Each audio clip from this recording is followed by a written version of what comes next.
See, this is Meherjee Hall, where Baba used to sit and with the mandali day after day, and of course attend to correspondence and reports, and would give messages and discourses and send out cables and reports and circulars and so forth. One day, all of a sudden, he had the pleasure to ask us one question. You see, why is it that people, when they are angry, they shout at one another? Well, each one was asked by Baba, and each one replied in his own way. Someone said that, well, it's but natural. When a person gets angry, he has to raise his voice. But Baba said, why? Because he's upset. But Baba says, why should he raise his voice when the other person on whom he's angry is by his side? So that's how each one started giving his own explanation, but nothing happened. He was not satisfied. So Baba gives us this explanation. And what Baba said was this: that, well, a person, when he gets angry on another one, the person is far removed from him, from his heart, and a distance is created. And to fill in that gap, the person who is angry raises his voice. And the more he is angry with the other person, the louder he speaks, the louder he throws his words out to fill in the gap. So that's how one shouts when one is angry, because the person gets far removed from one's heart. Then Baba turns the question and says, do you know why when people are in love, two persons are in love with each other, why do they speak softly? You have noticed that? Baba asked us, and we said, yes, they need not speak loudly. It's because they get closer and closer in heart. The more the love, the closer the persons. So they begin their speech, they talk as normally as normal people do in the beginning. Then when the love is more, they speak softly, and when they still love more, the softer the speech, still more softer, till they have not to speak but to whisper. And then what happens is, there is not even need to whisper, they gaze at each other. That's how the difference is, when you grow closer in heart with each other, and when you throw the person out of your heart and create a distance. So these are the two sides, you see. But then Baba turned to himself and said, how much more closer I am to you than you'd ever think. I am closer to you than your very breath, he says. So what need have I to speak? That's how he ended that little episode that day.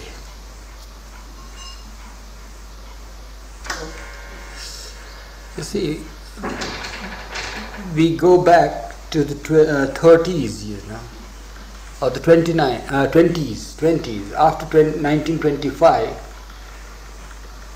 Baba is at Meherabad, that is his headquarters, and there is a colony of people around him, and school is there, the Premashram school, Babajan High School, and then there is the leper asylum and dispensaries, and a sort of a dharmashala called the inn, and so forth. About 500 people are around there. So naturally there is scarcity of water at Meherabad, and it still continues. So Adi's brother, who was the overall manager there, requested Baba, every day there is that talk about the scarcity of water, cannot something be done with it? So Baba says, well, try to find out water naturally. So he says, who will do that unless you help us? So one day Baba has the pleasure to take a round over the estate there, and the mandali follows him, and he stops at a place and he shows the place that why not try to dig a well over here. Well, it was a very happy thing for the Mandali to do that. Find it that Baba himself has shown the water now, they are sure to get water. So they put a big stone there and they are very happy and they return. Baba also returns with them. And naturally you can't go and start digging that spot, that same day or a couple of days after. You see, it takes time. So in the meantime, it so happened that the cattle grazers there, the shepherds who come there, somehow or other, the cattle or something, the stone must have rolled here and there and the position must have changed. We don't know. But in short, when they tried to dig a well there, they dug the well under the stone, but no water was found.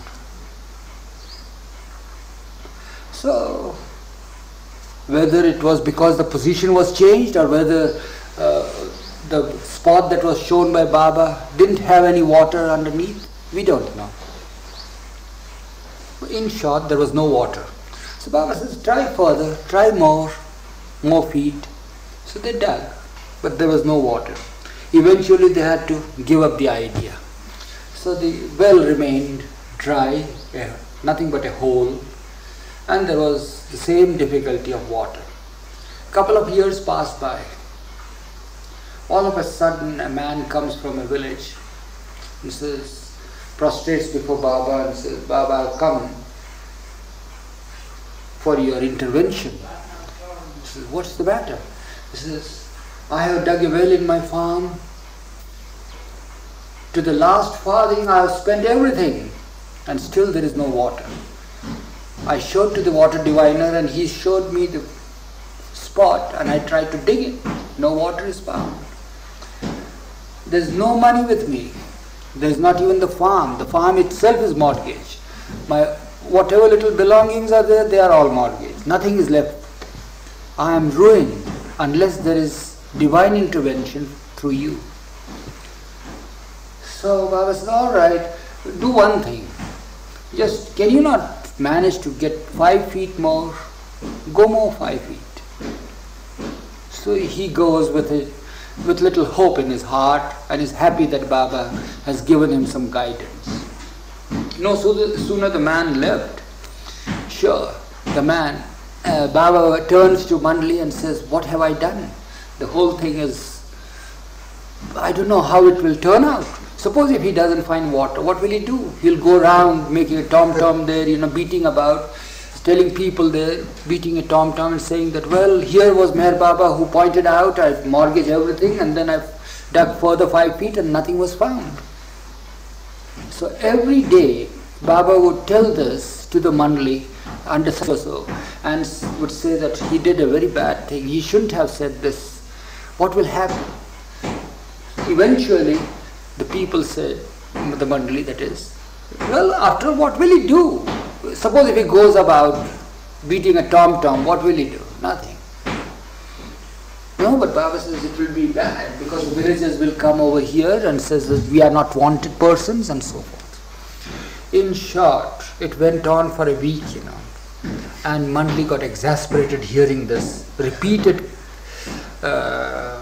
complaint from Baba that he ought not to have done this and it was not good of him to have given assurance because one never knows whether there will be water underneath or not and so forth. Well, it was forgotten to the relief of the Mandali and other activities were being followed as usual. After 2 months, it so happens one day, this man comes inside.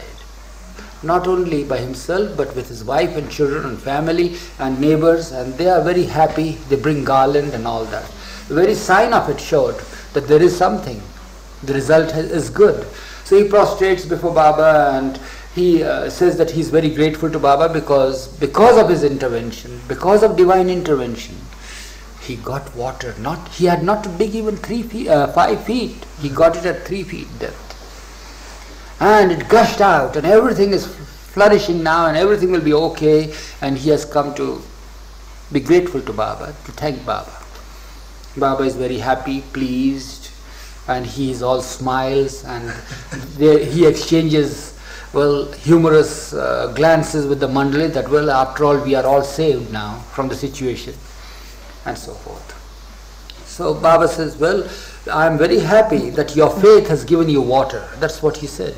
And then the people disperse. In short, after they go, Baba says, well, look, his faith has given him water. And he thinks that I have helped him to get water, but it's just his faith. This was heard by Adi's brother, Rustam. And he was not at all happy. He says, if a stranger can have faith in you and get water, what about us? That means that we did not have any faith and there was no water in the well. What's the sense of our living with you? So it's better that we disband and we go away from you. So Baba points out to him, he says, you fool, it's his faith that he got water. You are not living with me because of your faith in me, but I have blessed you with conviction. Suppose if he had not struck water, his faith would have wavered. He would have given out this rumor that there is a pseudo man come there calling himself Messiah or whatever you call it, the helper, the comforter of humankind, and yet nothing happened. His faith would have wavered. He would have had no faith in me. He would have even incited the public, and so forth. Whereas when I pointed out to you the spot for the well and you dug it and you didn't have water, you didn't care for it because I had blessed you with conviction in me. So you are blessed because of conviction.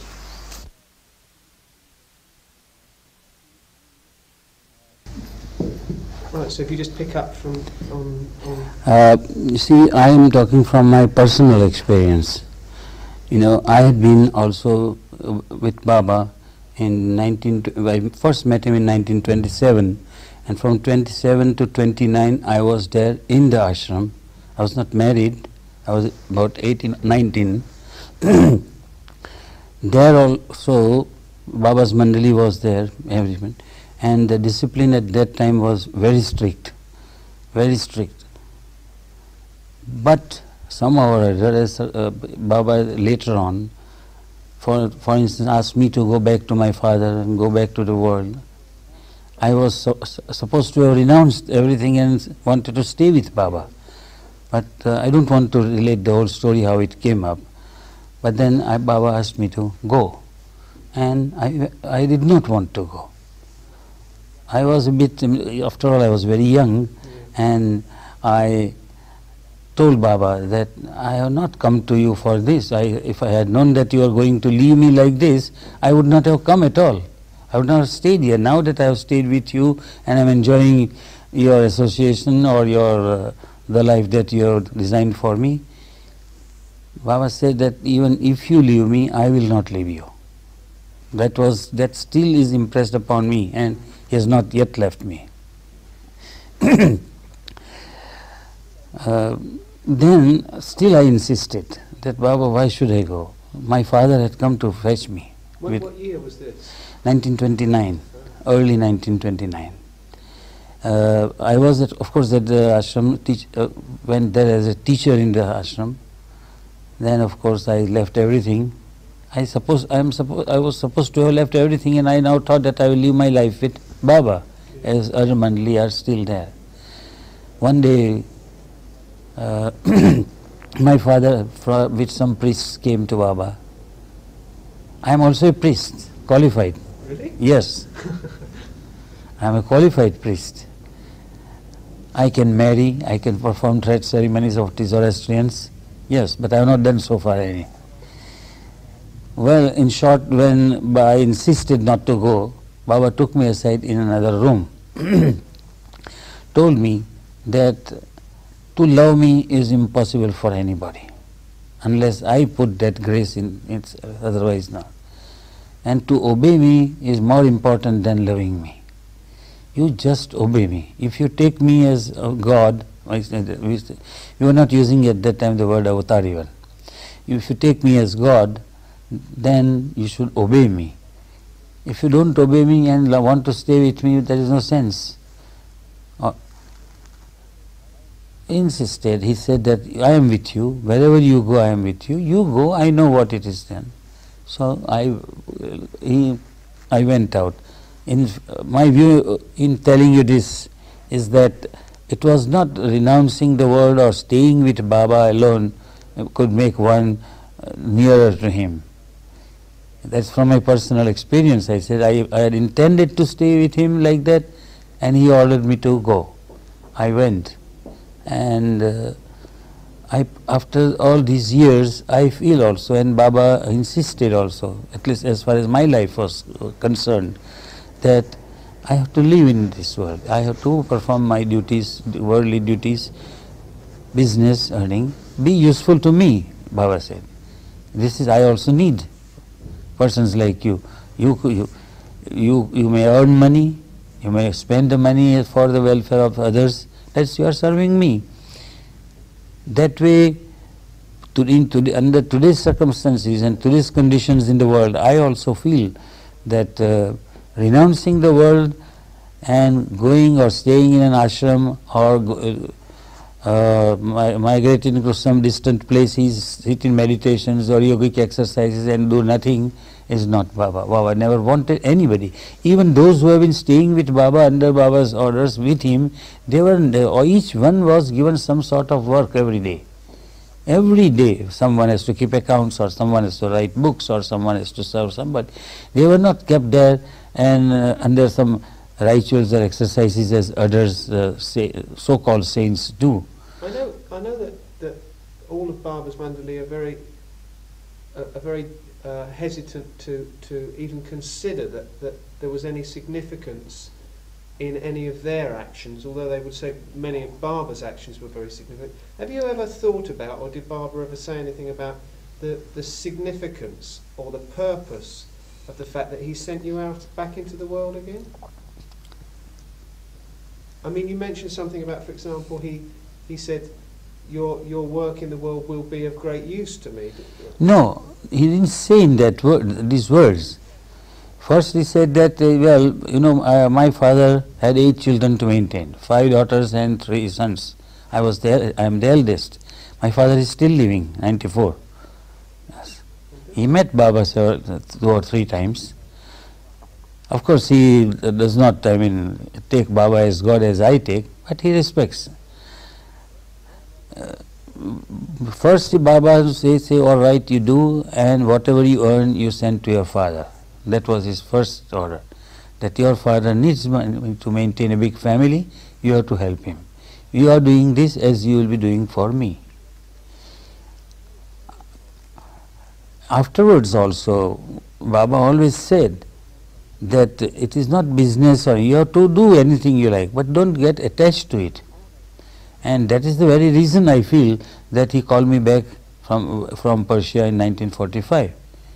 I had great difficulties in Persia in the beginning when I went there, innumerable. Sometimes it was even I was accused as a spy of the Italians and Germans there by my enemies, and they were Indians.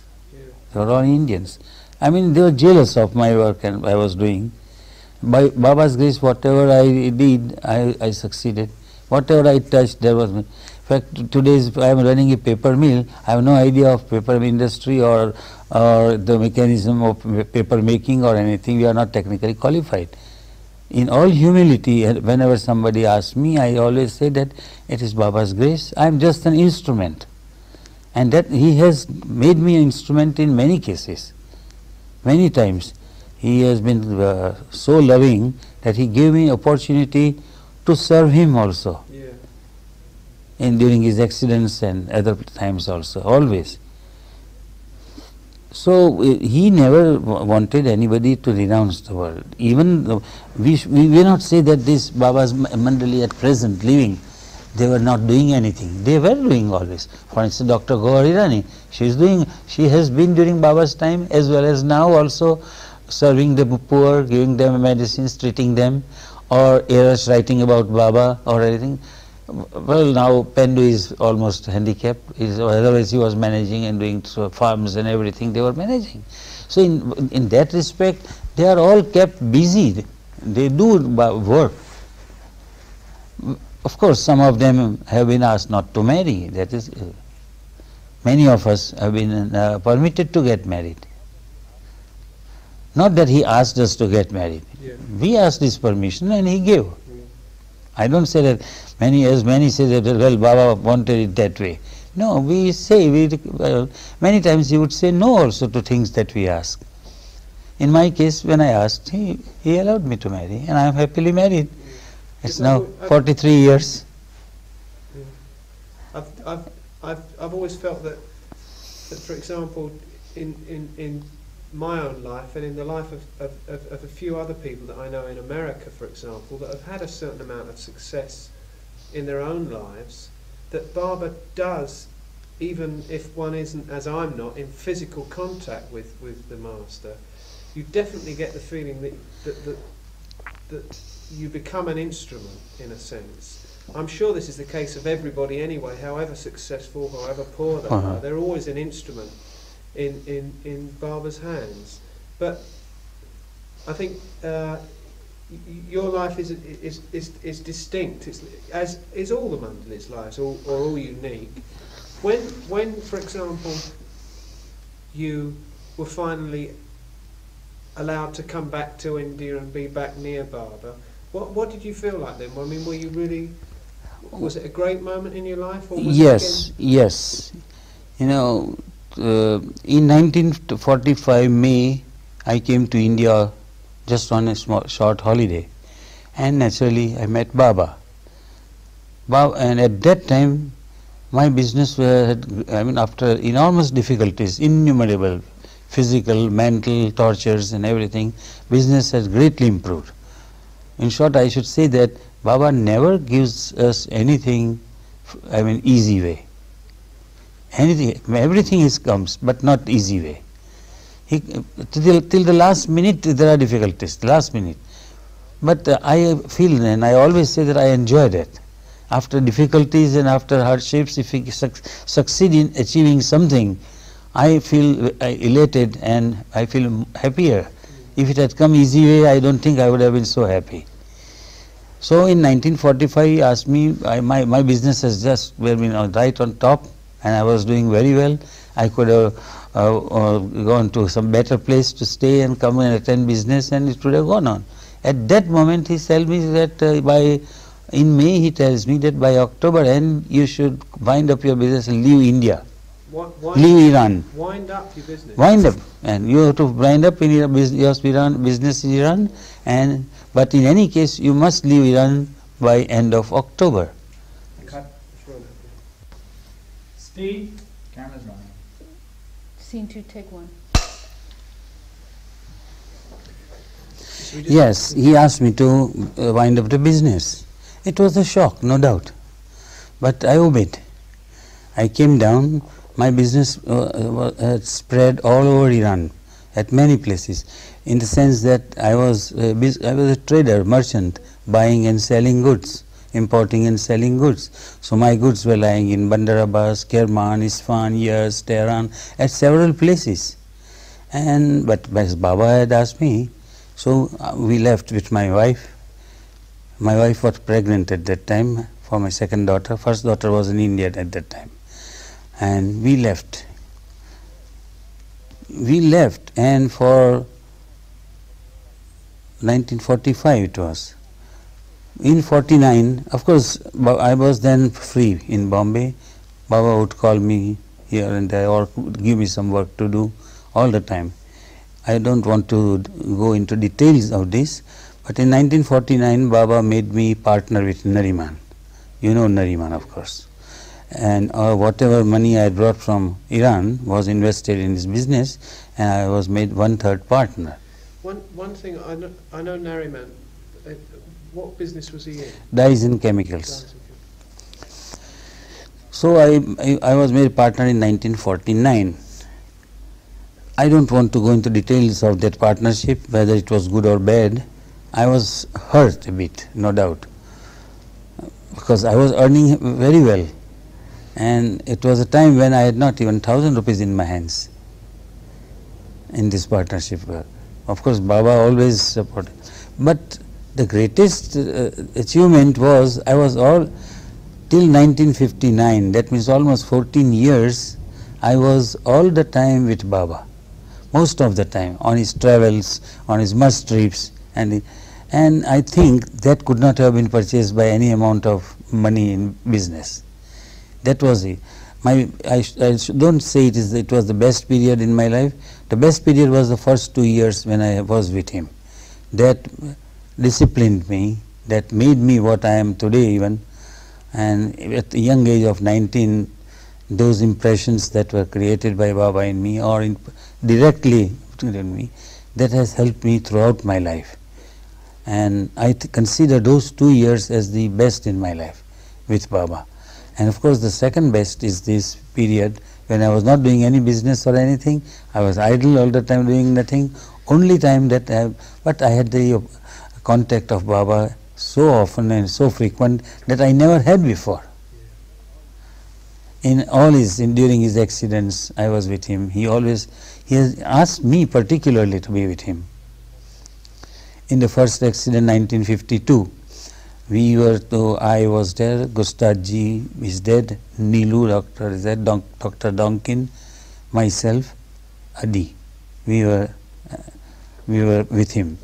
So before leaving Bombay, he called each and everyone in his room and asked someone, Sarosh was also with us.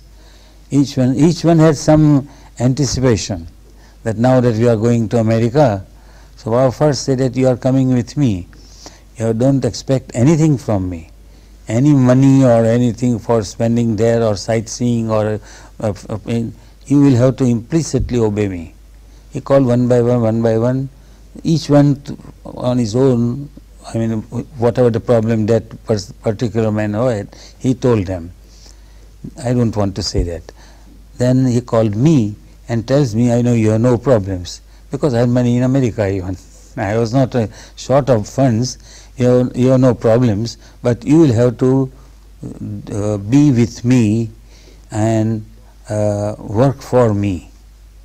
I didn't understand anything, because when Gohar, Mehra, Mani and women were with him, to look after him was their job. They were doing all the time and they will be doing what I was to do. But he had told me that you will have to look after me. Okay. Of course, all travel arrangements, etc. I was making. Now that accident occurred at Prague, we were ahead of Baba. Women were traveling separately, we men were going separately. Our idea was that we should go ahead, see the arrangements for Baba and party that are coming are properly made. So I was then, Donkin and Adi were driving one by one, and we were driving day and night, so that at some places we would stop sightseeing, etc. When we stopped at the petrified forest in Amazon, then at Grand Canyon, and so we went there, and we reached Hollywood, and we got a telegram from Baba. Malcolm Schloss had received, and he was asked to convey me, Meherjee, that Baba and party had met with an accident. Baba has been seriously injured, Mehra has been injured very badly.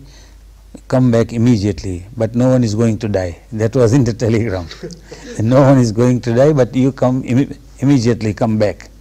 So we, without even resting, we returned immediately. It was about in the evening, about 6 or 7, maybe afternoon, we reached Prague. And we went to Baba. Of course, Baba was injured terribly. His hand, his foot, left side, whole left side was, foot was broken from here, hand from here, and his face swollen, his tongue, and I, of course, naturally, as soon as I saw him, I was in tears. Baba pacified and said, "Do you remember what I told you in Bombay?" I said, "Yes, you told me that I will have to look after you. Now from tomorrow, from 7 in the morning till 7 in the evening, you be near me." He did not allow any woman to touch, not even the nurse. And I was feeding him, I was washing him. I had never nursed anybody or never done such a job before. Once while washing him, I splashed the water on his bed. and I was just shaky and frightened. So Baba, in his kindness, of course, said, "No, don't worry, take a towel and wipe it out," and all sorts. In short, he gave me all these things. If I was doing business in Persia, it would not have come to me. That opportunity to serve him would not. It was his love for us that made us do, not ours. Same way at the second accident also it was. Second accident, it was in 1956. I had a 1955 imported Chevrolet at that time, new, brand new, and Baba had travelled in that. At must trips we used to go in that car. Baba liked that car also very much, and one day all of a sudden he orders me that whenever I call you now, you should not bring the car. You must come in the bus. His camp was at that time in Satara, about 65 miles from Pune. One day he called me and also asked me to bring some 2 or 4 crates of soda, orange or something, some soft drinks. He never asked, but he asked me to bring. So, and now in the bus they would not carry those crates. So I put them in my car and took them. Baba, of course, Baba came and saw it, and he was so angry.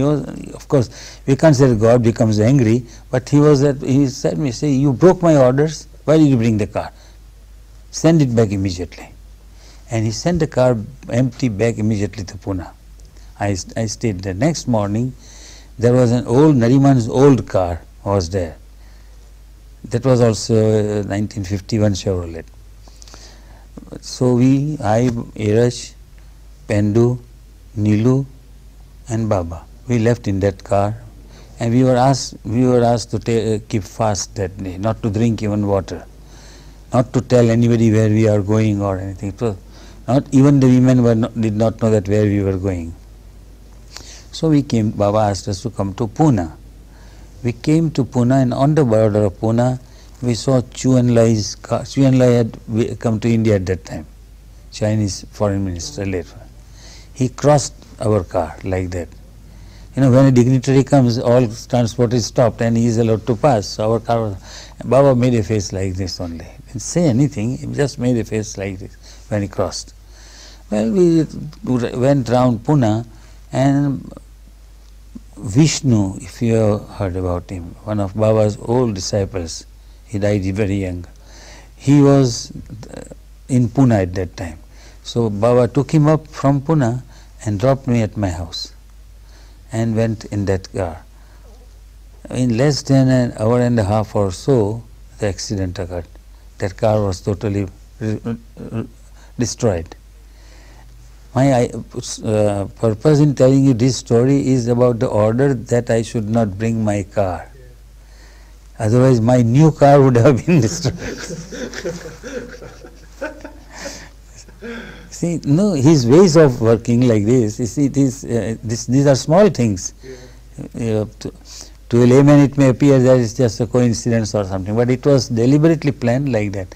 Both, when going to America also, he told me, you will have to look after me, and about this car business also. Yeah. Okay. Speak. Yeah, what I was going to ask you about actually was about in a film that I've seen of I think it's the 56, or was it 65, the men's Star Show period? 54, a period. It's a 35mm film in black and white, and there's a scene in it which I always really loved. Apart from the obviously beautiful footage of Baba, there's you and Adi and Nariman, and you're standing outside, I think it's Wadia Park or somewhere, and you're having a big argument over something or other, and you're throwing your arms up and down, and Adi's throwing his arms up and down. What was it really like organising something like that? I don't remember. It's fantastic. I don't know. I think I have not even seen that film. We must show it to you because it's so funny. It just looked to me like like I can imagine. I mean, obviously, I know about organising big events anyway. I've been involved in a few, but when you had Baba there as well, and it was for Baba's work, and you're trying to deal with all these people from the West, and each one of them is a crazy man anyway. I mean, I just wonder what it was like to actually be involved in something like that. You can't remember anything? No, I can't remember that. What did you do during that period? Which, in 1954 darshan? Were you still... Was that a period when you were working or not? Were you in business then with Nariman? In business time with Nariman I was, yes. So you were pretty much up... No, I mean to say, those 16, 18, some people had come, first batch of Westerners that had come in the darshan program. You mean that time? Yeah. Well, I was mostly concerned with receiving them, bringing them, and looking after them generally. Yeah. In fact, I remember, because I had not met any of them, Pardam and Will Beckett and I think Frank, Fred, Frank, they came by steamer. I never seen them, and when a P&O boat comes from England, it's full of passengers. Oh, Fred 100. Marks, you mean? Fred Marks, Yeah. sorry, Fred Marks. So Baba had asked me to receive them and bring them. So I went on board. I said, now how to find them in a big crowd? I put a Baba locket on my lapel. I generally don't use that, but I put a locket, Baba's locket, and went up, and they came near me. Tell us about the because we didn't actually have the film or the tape running window. Tell us about going back to the second accident. How? Yes. When? It was December 56. Yeah. When you had the visit before, where you went Baba. Yes. I immediately ran up, and I was near Baba, and then of course in a couple of days we removed Baba to Pune in hospital. I hired a house just near my house, and Baba and Vivian Mandali, they stayed there. I was to be near him. Of course, nursing and other things, but night duty I had to be near him. But you were but Baba took you to the spot previously to play the cricket. That was some months ago. Yeah. Some months before the accident, we had played cricket there, and the result of the game, as I told you, was also no one won. Both two teams were, Baba selected two teams, Yeah. 10 on one side, 10 on another side, and he himself captain on both sides. But it was on exactly the same. Exactly the same score. Exactly the same spot as the accident. The spot occurred on the road, and that was in the field. We played in the field nearby. Incredible. Could you cut it? See? Camera's running. Scene 4, take 1. When you first started talking today, you were talking about the fact that you were in the ashram as a boy. Was that in the Prem ashram, the school? First the school and then the Prem Ashram. Uh-huh. Prem Ashram was later started. Yeah, because Noshawan's been doing a series of articles about some of the boys that were in the Prem ashram that are now grown men, obviously, and a couple of them were from Persia, right? Yes, and he related in one of his glow, he has related a story which is not accurate about that Chota Baba, Abdullah Pakrawan. Yeah. Incidentally, he is that story is quite different. Or they did not put in those questions who who were supposed to be on the 6th plane when Baba was, and then he went away, and they interviewed him. Perhaps how he happened to come to Bandar Abbas and what had happened to him after leaving Baba, that important story was not related there in the book, which I pointed out to Naushirwan also. In fact, that boy, I remember that was one of the aspects that confirmed Baba's spirituality to me. It was in the ashram days, in the school days, This boy was a fanatic Sunni Muslim. He had come only to get free education in Baba's school, as it was announced. He never believed or anything, but latent in him was something there. So one day, and in those days Baba used to, on his alphabet board, discourses were, he used to tell us about discourses, or actually state what are on alphabet board. Later these same discourses have been differently edited by different people and condensed into the 5 volumes that we have at present. Yes. At that time actually they were dictated by Baba. So every evening Baba was in seclusion, in fast also, in the cabin where his tomb is now, and he boys used to sit near him. Some of us also were there, to dictate these discourses. One day this boy, particular Abdullah Pakrawan, who was named by Baba as Chota Baba, he screamed and fell unconscious all of a sudden in the midst of Baba dictating. And Baba, though it was December and very cold in those days, Baba had that black coat, we must have seen it now in the museum, was wearing. He removed the coat, he had a handkerchief tied around his head that he removed, and he was sweating like anything.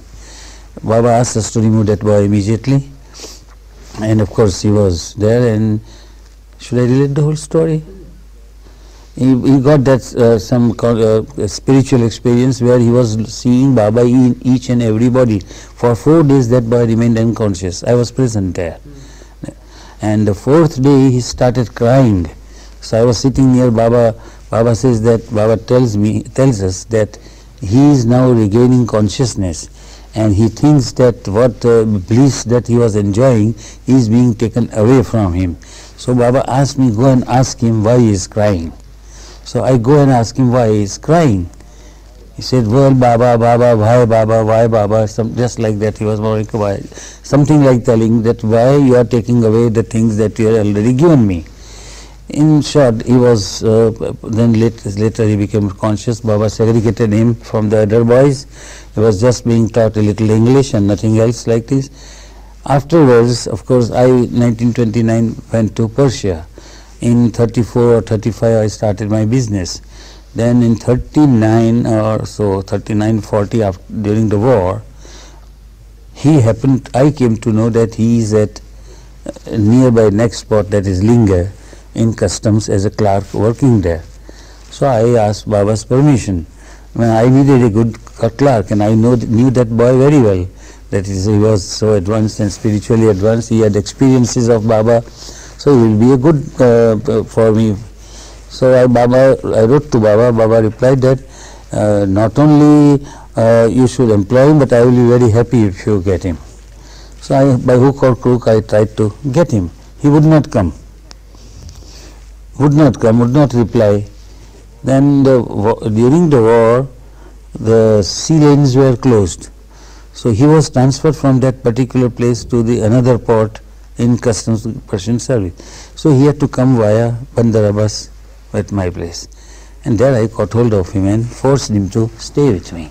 He was worried. Then he told me his story, that why he was very willing to come to me and work, but he said that after he came with Baba to Persia in 1930, I should say, 30, when Baba had visited. Baba had called me also, but at that time I had not my business. I was serving there. I had a job there, and I could not leave the job and go. Baba sent me a telegram that if you can, come and see me.